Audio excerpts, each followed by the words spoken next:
Hi guys! Chapter 25, The Great Glass Lift. I've never seen anything like it, cried Mr. Wonka. The children are disappearing like rabbits, but you mustn't worry about it.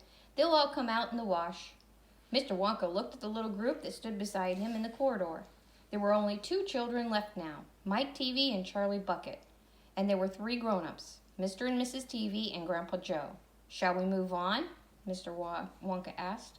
Oh, yes, cried Charlie and Grandpa Joe both together.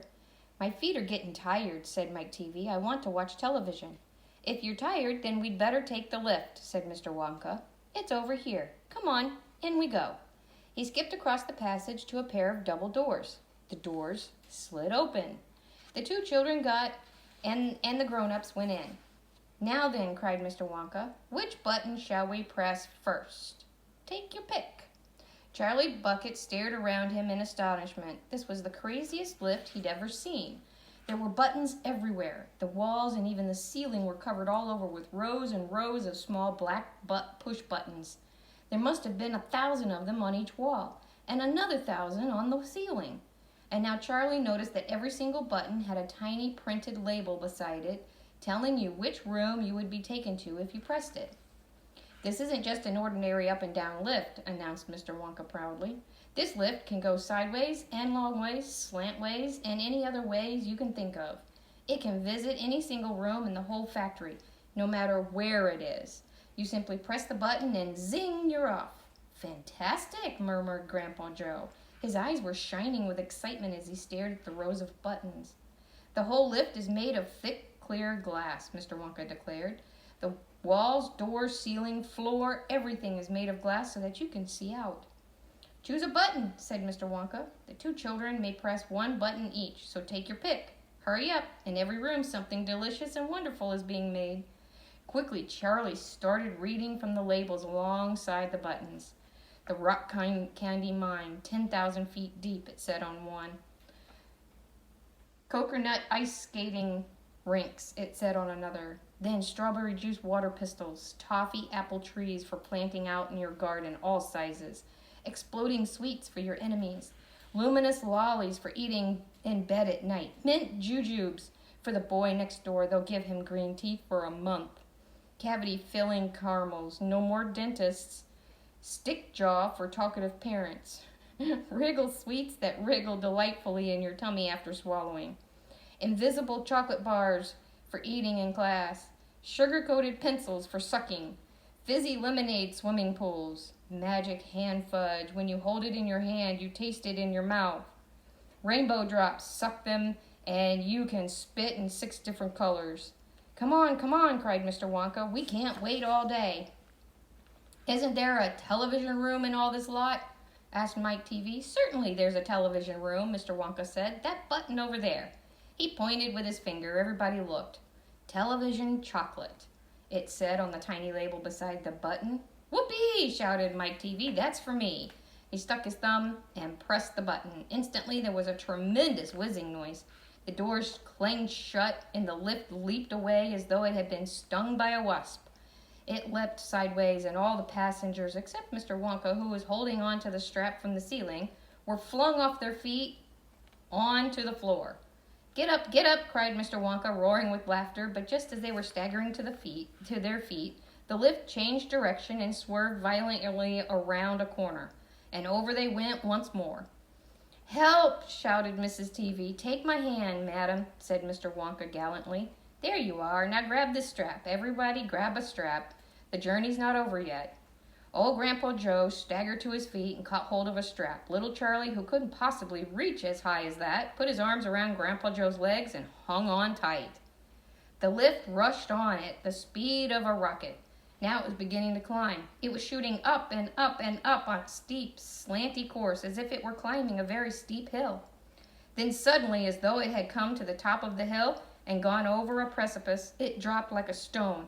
And Charlie felt his tummy coming right up into his throat, and Grandpa Joe shouted, Yippee! Here we go! And Mrs. Teavee cried out, The rope has broken! We're going to crash! And Mr. Wonka said, Calm yourself, my dear lady. Here's a picture. They're all going crazy in the lift. Or otherwise, an elevator and patted her comfortingly on the arm.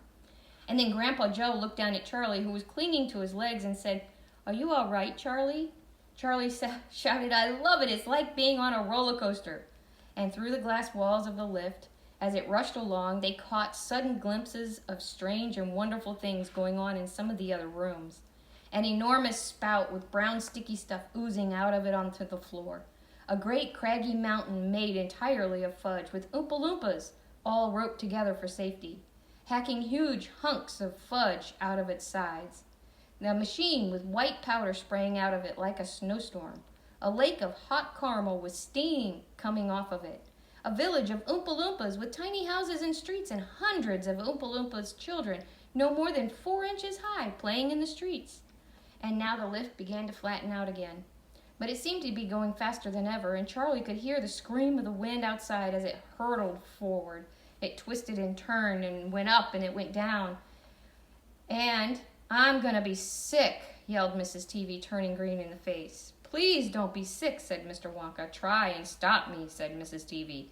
"Then you'd better take this," said Mr. Wonka, and he swept his magnificent black top hat off his head and held it out upside down in front of Mrs. TV's mouth.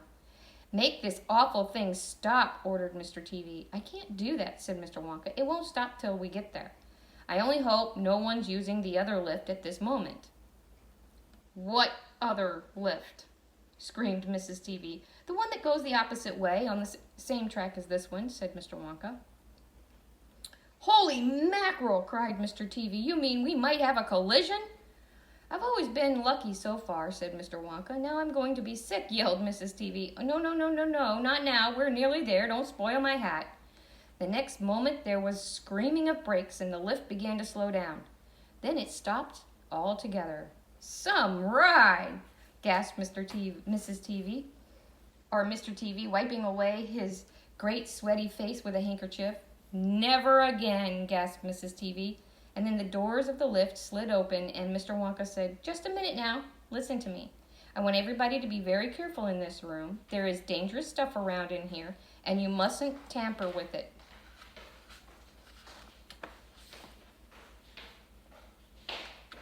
Chapter 26, The Television Chocolate Room. The TV family, together with Charlie and Grandpa Joe, stepped out of the lift into a room so dazzlingly bright and dazzlingly white that they screwed up their eyes in pain and stopped walking. Mr. Wonka handed each of them a pair of dark glasses and said, "Put these on quick and don't take them off in here whatever you do. The light could blind you." As soon as Charlie had his dark glasses on, he was able to look around him in comfort. He saw a long, narrow room. The room was painted white all over. Even the floor was white, and there wasn't a speck of dust anywhere. From the ceiling, huge lamps hung down and bathed the room in a brilliant blue-white light. The room was completely bare, except at the far ends. At one of these ends, there was an enormous camera on wheels, and a whole army of Oompa Loompas was clustered around it, oiling its joints and adjusting its knobs and polishing its great glass lens. The Oompa Loompas were all dressed in the most extraordinary way. They were wearing bright red spacesuits, complete with helmets and goggles. At least they looked like spacesuits, and they were working in complete silence. Watching them, Charlie experienced a queer sense of danger. There was something dangerous about this whole business, and the Oompa Loompas knew it. There was no chattering or singing among them here, and they moved about over the huge black camera, slowly and carefully in their scarlet spacesuits. At the other end of the room, about 50 paces away from the camera, a single Oompa Loompa, also wearing a spacesuit, was sitting at a black table, gazing at the screen of a very large television. "Here we go," cried Mr. Wonka, hopping up and down with excitement. "This is the testing room for my very latest and greatest invention, television chocolate." "But what is television chocolate?" asked Mike TV. "Good heavens, child, stop interrupting me," said Mr. Wonka. "It works by television. I don't like television myself. I suppose it's all right in small doses, but children never seem to be able to take it in small doses. They want to sit there all day long, staring and staring at the screen." "That's me," said Mike TV. "Shut up," said Mr. TV. "Thank you," said Mr. Wonka. "I shall now tell you how this amazing television set of mine works. But first of all, Do you know how ordinary television works? It's very simple. At one end, where the picture is being taken, you have a large cine camera, and you start photographing something. The photographs are then split up into millions of tiny little pieces, which are so small you can't see them. And these little pieces are shot into the sky by electricity. In the sky, they go whizzing around all over the place until suddenly they hit the antenna on the roof of somebody's house. They then go flashing down the wire that leads right into the back of the television set. And in there, they get jiggled and joggled around until at last, every single one of those millions of tiny pieces is fitted back into its right place. Just like a jigsaw puzzle. And presto, the photograph appears on the screen. That isn't exactly how it works, Mike TV said. I'm a little deaf in my left ear, Mr. Wonka said. You must forgive me, I don't hear everything you say. I said, that isn't exactly how it works, shouted Mike TV. You're a nice boy, Mr. Wonka said, but you talk too much. Now then, the very first time I saw ordinary television work, I was struck by a tremendous idea. Look here, I shouted. If these people can break up a photograph into a million pieces and send the pieces whizzing through the air and then put them together again on the other end, why can't I do the same thing with a bar of chocolate? Why can't I send a real bar of chocolate whizzing through the air in tiny pieces and then put the pieces together at the other end, all ready to be eaten? Impossible, said Mike TV. You think so? Cried Mr. Wonka. Well, watch this. I shall now send a bar of my very best chocolate from one end of this room to the other by television. Get ready there. Bring in the chocolate. Immediately, 6 Oompa Loompas marched forward, carrying on their shoulders the most enormous bar of chocolate Charlie had ever seen. It was about the size of the mattress he slept on at home. There they are. Isn't that funny? Carrying the largest bar of chocolate Mr. Wonka has. It has to be big, Mr. Wonka explained, because whenever you send something by television, it always comes out much smaller than it was when it went in. Even with ordinary television, when you photograph a big man, he never comes out on your screen any taller than a pencil, does he? Here you go then. Ready? No, stop, hold everything. You there, Mike TV, stand back, you're too close to the camera. There are dangerous rays coming out of that thing, and they could break you up into a million tiny pieces in 1 second. That's why the Oompa Loompas are wearing spacesuits. The suits protect them. All right, that's better. Now then, switch on. One of the Oompa Loompas caught hold of a large switch and pulled it down. There was a blinding flash. The chocolate's gone, shouted Grandpa Joe, waving his arms. He was quite right. The whole enormous bar of chocolate had disappeared completely into thin air. It's on its way, cried Mr. Wonka. It is now rushing through the air above our heads in a million tiny pieces. Quick, come over here.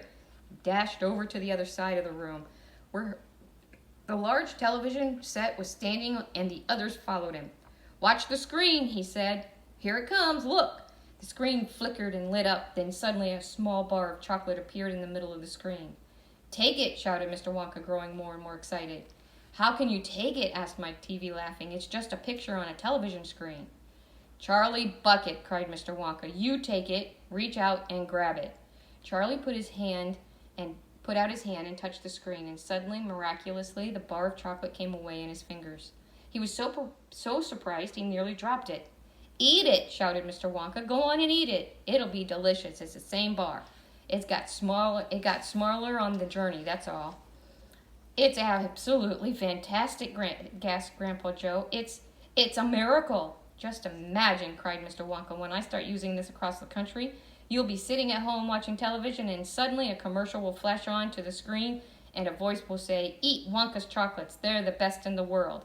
If you don't believe us, try one for yourself now. And you simply reach out and take one. How about that, huh? Terrific, cried Grandpa Joe. It will change the world. Okay. That's the end of that. Mike TV is sent by television is the next one. Uh-oh. I think he's going to go into the television. So, you guys know the drill. Draw me a picture. Write me out a statement of what is happening if you can. And by all means, stay safe. Wash your hands, guys. See you in a bit.